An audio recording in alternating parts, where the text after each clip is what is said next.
สมัยนี้มื้อนี้ก็มาพบไอ้ซึ่งไอ้สินค้าน้องๆไปเรียนเกี่ยวกับเรื่องของบบสิ่งประเทศญี่ปุ่นหรือว่าบบสิ่งเอาถึงการศึกษาไปยังตัวญี่ปุ่นเกมนี้ไอ้เกิดจากข้อที่หนึ่งก่อนเนาะไอ้จะมีเป็นข้อที่หนึ่งก่อนในเกมต่อไปแล้วก็ติดตามดูทูไอ้เนาะทำให้ใครสนใจของบบสิ่งญี่ปุ่นไปยังตัวญี่ปุ่นให้เข้าไปกดไลค์กดแชร์หรือว่ากดติดตามในช่อง YouTube ของไอ้เนาะเพราะเดี๋ยวนี้ไอ้กำลังจะเอามุกเสียงญี่ปุ่นมาสอนนะครับสอนทางมุกเสียงเก่งมุกเสียงญี่ปุ่นนั้นเป็นโดยนั้นไอ้ให้น้องๆทุกคนที่คนไปฝันอยากเป็นเสียงที่เราทำการศึกษาญี่ปุ่นหรือว่าอยากไปเรียนตัวญี่ปุ่นให้ไปลงไปติดตามวิดีโอให้นะครับในทาง YouTube จะมีทางบุกเสียงเก่งกับทางบุกเสียงญี่ปุ่นเนาะแต่ไอเสียพยายามเอาแต่ละปีเข้าใน YouTube เนาะเป็นอะไรนั้นให้เราคนไปบึงหนึ่งกันมาเป็นในทางบุกเสียงญี่ปุ่นรีบก่อนสัญญาณของเขาอันนี้คนในพลาดหรือปลอดภัยนะครับผู้ติดตามมาสุดท้ายกับ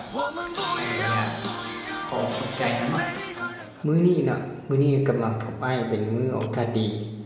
ไอ้มีเวลาและไอ้สี่เรื่องสอนบบสิ่งประเทศญี่ปุ่นให้น้องๆเนาะคือซัมซุงเนาะเพิ่นจะเขียนว่า Visit Japan College of Technology Student ปี 2017 เนาะหมายถึงว่าซัมซุงเนาะซัมซุงของวิชาฟิสิกส์การทดสอบเอาทุนไปเห็นโตญี่ปุ่นเนาะเป็นวิชาฟิสิกส์นั่นเองเนาะก่อนอื่นที่สิแก้ได้เขาต้องไปอ่านคำถามให้เข้าใจละเอียดว่าโจทย์ตัวนี้เพิ่นเว้าแนวใดและเพิ่นต้องการสหายอย่างก่อนเนาะก็คือตัวหนังสือจะน้อยสมควรเนาะแต่ไอ้พยายามที่สิส่งกงไปไกลที่สุดเนาะแล้วก็เป็นจังซี่ไอ้สิพาเพิ่นต้องไปอ่านเทื่อนึงเนาะและก็ไอ้สิพาไปแก้แล้วเนาะเพิ่นว่าดามซินซิเดนในหูนี่ดามซินซิเดนในหูตัวซินซิเดนในหูของตัวนี้และซินซิเดนในหูนั่นดังซินซิเดนในหูของตัวนี้และเพิ่นว่ากง A หรือว่ามวลสารกง A นี่มีมวลสารเท่ากับ3กิโลกรัมกง B เนาะมีมวลสารเท่ากับ8กิโลกรัมนี่กงตัว B มีมวลสารเท่ากับ8กิโลกรัมแล้วก็ตัว C นี่มีมวลสารเท่ากับ9กิโลกรัมนี่แล้วก็ตัว D นี่มีมวลสารเท่ากับ5กิโลกรัมต่อการด้วยเสื้อเพิ่นว่าต่อการด้วยเสื้อนี่ต่อนี่เพิ่นว่าต่อการด้วยเสื้อที่มีมวลสารน้อยของ1 2 3เมื่อดึงวัตถุดีด้วยความเป็น F เท่ากับเท่าตามรูนองหมายถึงว่าอันนี้พวกต้องเข้าใจว่าคำศัพท์ที่ว่าเมื่อดึงด้วยเสื้อที่มีมวลสารน้อยเนี่ยที่มีมวลสารน้อยหมายถึงว่ามวลสารของเสื้อบ่มีเนาะมีมวลสารของเสื้อเป็นว่าจังซี่แล้วก็ถ้าเพิ่นดึงวัตถุตัวนี้ดีนี่เซานิวตันเนาะเพิ่นใช้ความเห็นดึงเซานิวตันไปตามรูนอนนี่เพิ่นว่าจงตอบคำถามข้อรุ่นนี้นี่แสดงว่าเขาเจ้ามีคำถามตอบข้อรุ่นนี้และเพิ่นยังเขียนว่าบ่คิดไล่คอมเมนต์ฮู้ถูกละพันเพิ่นกับกงหมายถึงว่าคอมเมนต์ฮู้ถูกของระบบบ่มีเนาะคือคอมเมนต์ฮู้ถูกเท่า0นั่นเองเนาะแสดงว่าเพิ่นว่าจังได๋ให้ไปตอบคำถามเลยต่อคำถามเพิ่นมีจังได๋เพิ่นมีข้อ A หรือว่าข้อ1ตัวนี้เพิ่นว่าจงคิดไล่ความเร็วนี่จงคิดไล่ความเร็วของระบบกองเตเอหาดีเป็นตัวของระบบวัตถุทั้งหมดเนาะอันนี้นะแล้วต่อมาเพิ่นว่าจงคิดไล่ความแข็งเนาะเสื้อ T2 ของจุดนี้และ T2 เพิ่นหมายเสื้อนะเสื้อ T2 หรือละวันกงC B และกง C หมายถึงกง B และกง C ก็ T2 ในจุดนี้เป็นตัวแล้วข้อ3เพิ่นว่าจงคิดไล่ความแข็งของเสื้อ T3 ละวันกง C และกง D กง C กง D ก็อยู่จุดนี้เพิ่นต้องการจะหาความเร็วของระบบวัตถุแล้วก็ T แล้วก็เพิ่นต้องการจะหาความแข็งอยู่จุดที่2แล้วเพิ่นต้องการจะหาความแข็งของอยู่จุดที่3ความแข็งก็คือจุด T เนาะคือความแข็งของเสื้อนั่นเองเนาะโด เป็นแนวใดนั้นเราลงไปวันสิ้นชูลงเบิ่งเนาะให้บ่น้องชื่อคำถามแล้วก็ไอ้สิไปวันสิ้นชูลงเบิ่งเนาะว่ามันจะได้จังไดก่อนเนาะก็คือตัวหนังสืออ้อนข้างจะน้อยสมควรแต่ไอ้เอากล้องส่งไปมันจึงได้นะนี่ไอ้เอากล้องส่งไปน้อยมันจึงเห็นว่ามันน้อยสมควรเนาะไอ้ต้องเอาไปต้องไปเก้ลงเบิ่งว่ามันได้หรือบ่เนาะนี่อ่านคำถามมันขับอีกทีนึงเนาะคือด้านที่เมื่อกี้ไอ้ครับต้องไปอ่านคำถามเนาะเพราะว่าตัวหนังสือน้อยสมควรสิบ่เห็นปานใดเนาะเดี๋ยวนี้ก็ไอ้ต้องหวานที่รู้ก็เนาะเก้เนาะไอ้แก้เลยเนาะไอ้แก้เลยไอ้ต้องเขียนสิ้นทูมาก่อนฮู้ว่าจังได๋ทันทีฮู้ว่านี่คนแม่นรูปถูกเท่าศูนย์เพิ่นว่าแม่นตัวของระบบเท่าศูนย์แล้วก็เพิ่นให้มวลสารของ A แม่นตัวเท่ากับสารกิโลกรัมนี่เพิ่นให้มวลสารของ B เท่ากับเท่าใดเท่ากับเปกิโลกรัมเนาะนี่มวลสารของ B เนาะตัวนี้แล้วก็ต่อไปเนาะเพิ่นให้มวลสารของC เท่ากับ9กิโลกรัมเป็นตัวแล้วต่อมามวลสารของ D นี่เท่ากับ5กิโลกรัมนั่นเองเนาะมวลสารของ D เนาะก็5กิโลกรัมเป็นตัวฉะนั้นตัวนี้เป็นเงื่อนไขของจบเสียงญี่ปุ่นปี2017เนาะแม่นเพิ่นให้แหละเพิ่นให้เฮาซ้อหยังมื้อนี้นะเพิ่นยังมีรูปให้เฮาอีกเด้ให้วัตถุอีกแม่นตัว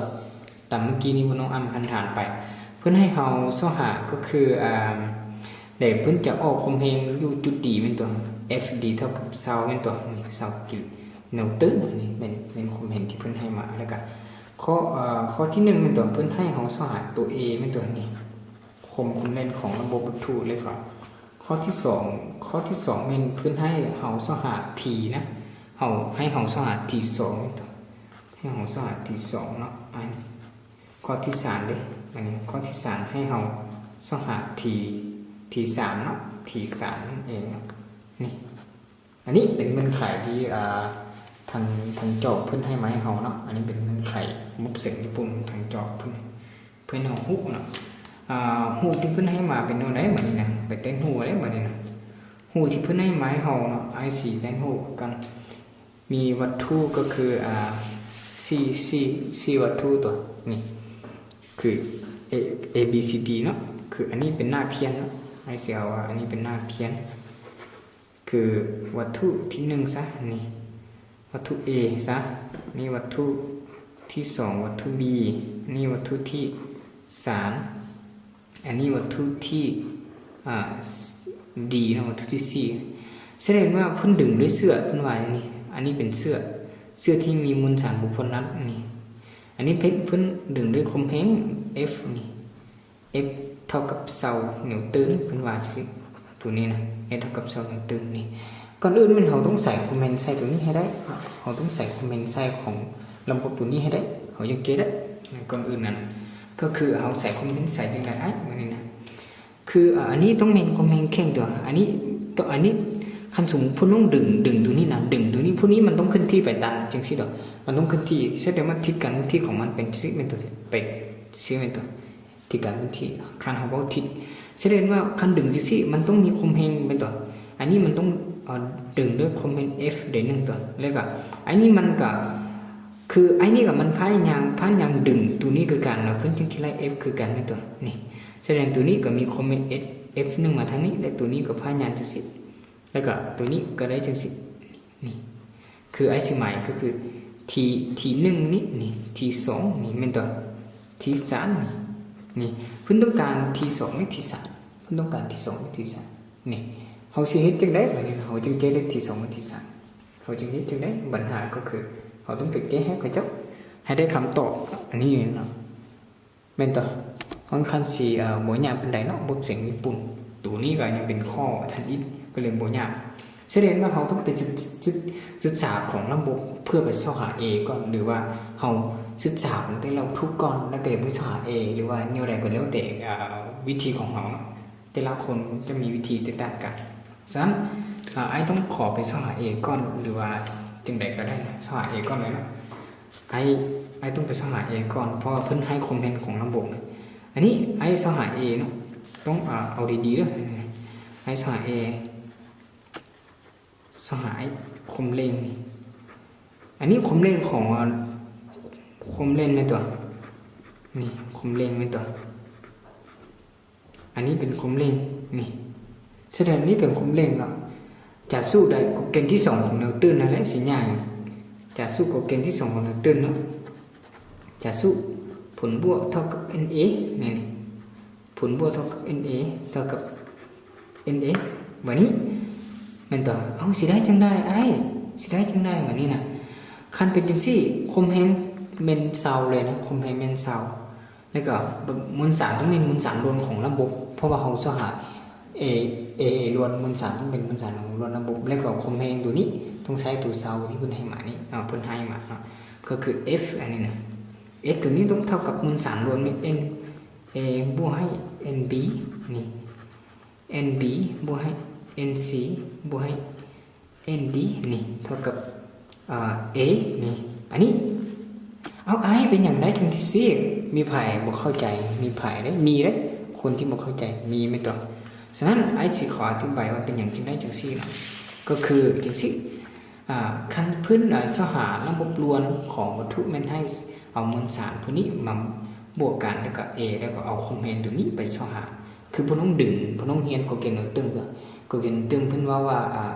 ผลบวกของคอมเมนต์ผลบวกของคอมเมนต์เท่ากับ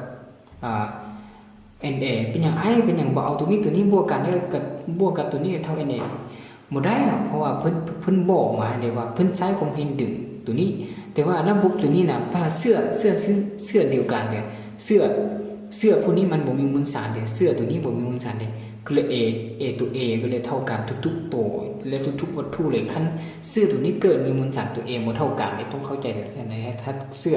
หรือว่าเสื้อตัวนี้เกิดมีมวลสารแต่เสื้อพอดีมันง่ายเด้เสื้อตัวนี้บ่มีมวลสารก็เลยถือว่า A มันเท่ากันนี่ฉะนั้นไอ้จึงแทนค่าเข้าไปนะไอ้แทนค่าเข้าไปก็คืออันนี้หรือว่าไอ้ถอน A ก็ได้ไอ้ถอน A ได้ซะถอน A เท่ากับ S นี่ส่วนให้มวลสารของ NA บวกให้มวลสารของ NB บวกให้มวลสารของ NC บวกให้มวลสารของ ND นี่อันนี้เป็นสิ่งที่เฮาได้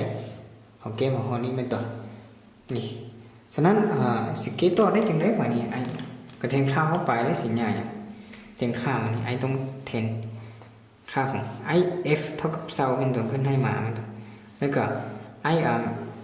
มวลสาร N1 เท่ากับมวลสาร A เท่ากับ3มวลสาร B เท่ากับ8นี่มวลสารของ C เท่า9มวลสารของ D เท่า5นี่เป็นตัวคิดไล่ตัวนี้มาเนาะคิดไล่ตัวนี้มาเนาะก็คือจะเท่ากับเซาส่วน25เซาส่วน25หารเท่ากับ 0.8 A เท่ากับ 0.8 เมตรต่อวินาทีกำลัง2นี่อันนี้จะเป็นขั้นตอนของข้อที่1เลยเนาะนี่อันนี้จะเป็นขั้นตอนของมบสิ่งญี่ปุ่นข้อที่1เลย A เท่ากับ 0.8 ต่อวินาทีเนาะตัวนี้เนาะให้เข้าใจสั้นเนาะก็คือทำอีกต้องซ้ำหูให้ได้มาก่อนต้องซ้ำหูให้ได้แล้วก็ต้องไปใส่คอมเมนต์ใส่ตัวนี้แล้วก็จึงมาเอาตัวนี้มาต่อตัวนี้แล้วก็จึงมาต่อสอน A ได้แบบนี้ปัญหาก็คือเขาต้องไปสอน T2 เพราะน้องสังเกตตัว T2 นี้เป็นตัว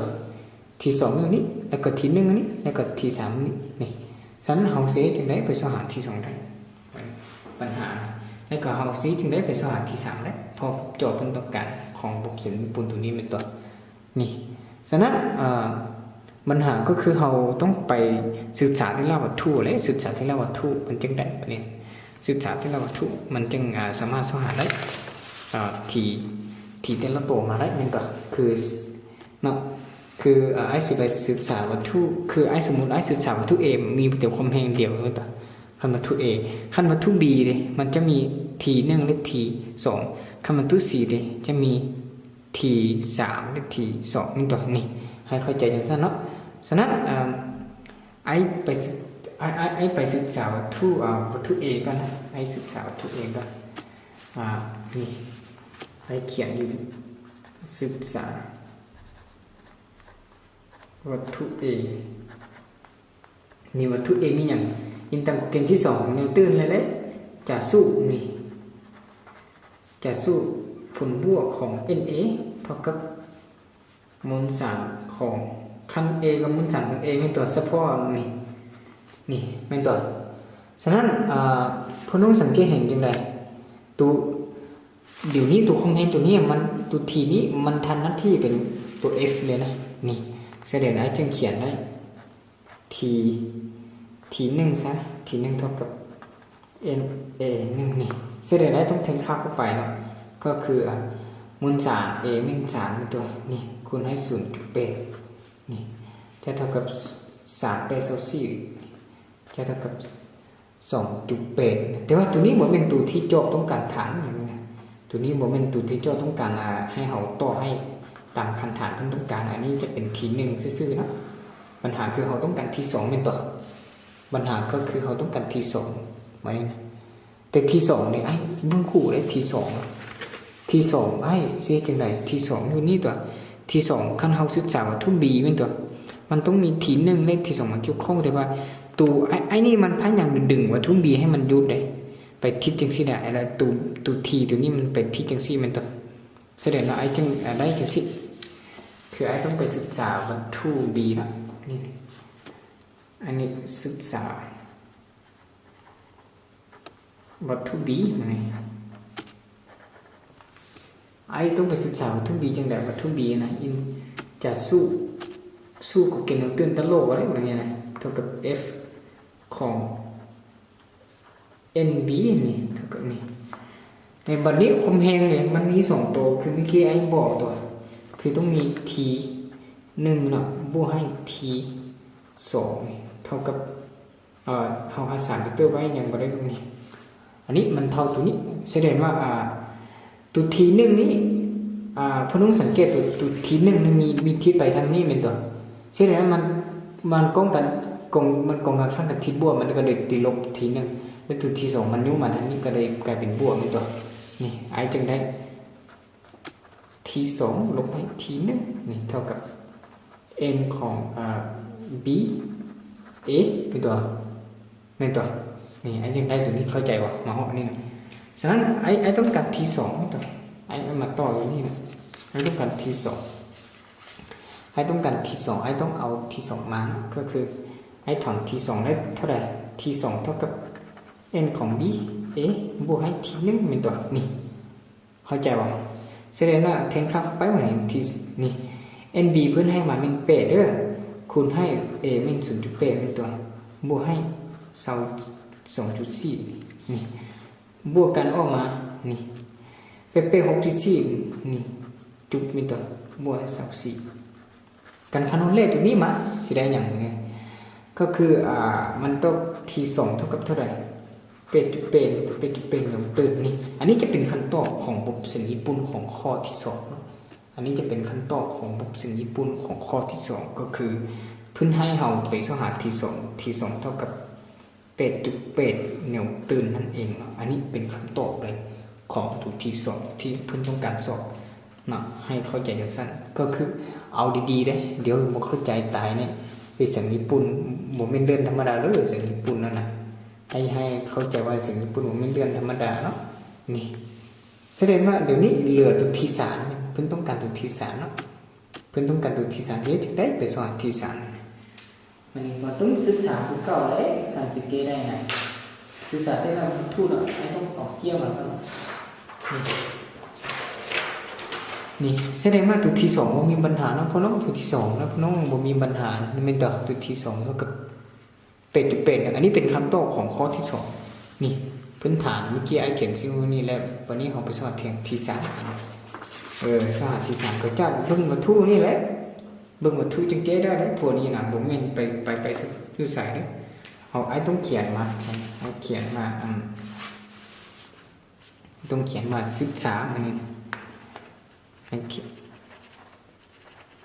ศึกษาวัตถุไอ้ศึกษาวัตถุใดวัตถุสีเด้อเบิ่งที่3อยู่นี่เด้ที่3อยู่จุดนี้ต้องศึกษาวัตถุสีนะศึกษาวัตถุสีนี่จะสู้ได้ไงสู้กับเกณฑ์นิวตันเสมอได้อันนี้นะสู้กับเกณฑ์ที่2ของนิวตันเท่ากับ NA นี่มานี่ NA ของ C นี่พวกน้องสังเกต T3 วัตถุ C มี T3 และ T2 ที่มันเป็นความแรงที่กระทบกับ วัตถุสีเป็นตัวทีสารในทีสองแต่ทีสารยุบไปทางนี้ในทีสองพายย้ำยุบไปทางนี้ในทีสองพายย้ำยุบไปทางนี้ในทีสารก็ยุบไปทางนี้เพราะว่าทิศเท่ๆไปทางนี้เป็นตัวฉะนั้นไอ้จึงได้มีสองคอมเมนต์ก็คือทีสารบวกให้ทีสองนี่เท่ากับ n4 นี่การโปรเปเตอร์มาเราจะได้t3 ลบให้ t2 เท่ากับ n4a นี่ตัวนี่มันจะได้ถึงสิมานี่นะและไอ้ต้องย้ายไอ้ต้องถอน t3 นี่ไอ้ต้องการสหา t3 ของไอ้จังได้เท่ากับ t2 บวกให้ n4a นี่ก็แทงค่าเข้าไปเหมือนนะ t3 เท่ากับt2 เมื่อกี้นี่ไอ้สหาเท่ากับได้เป็ดตัวนี้เป็ดนี่แล้วก็มูลสารของตัว c นี่เพิ่นให้มาเท่าไหร่มูลสารของตัว c นี่ไอ้ต้องเป็นเท่ากับ9เนาะ9คูณให้ 0.8 และคำนวณเลขตัวนี้มาจะเป็นคำตอบของโจทย์ต้องการก็ t3 เท่ากับนี่เป็ดบวกให้อันนี้ส่งเป็ด9.72นี่เป็ด9.72อันนี้ t3 เท่ากับเท่าไหร่อีกมันนี่นะคูณกันก็คืออันนี้บวกนี่เป็น10แล้วก็ได้นี่ได้เป็นที่ได้ 16.0 เนาะได้ 16.0 เราต้องต่อให้กับเจ้าก็คือ16นิวตันเนาะอันนี้เป็นคำต่อที่t3ที่เจาะผมบอกญี่ปุ่นที่เขาต้องการเลยนะอันนี้ก็ถือว่าได้จบข้อ1สมบูรณ์แล้วนะข้อที่1ของปี2017ข้อที่1ของปี2017ซึ่งปีนี้เองไอ้ก็ได้ไปเสียงนั้นกับเจ้านะเคยสมัยนี้ไอ้ยังอยู่ม.6เดี๋ยวไอ้รับไปเสียง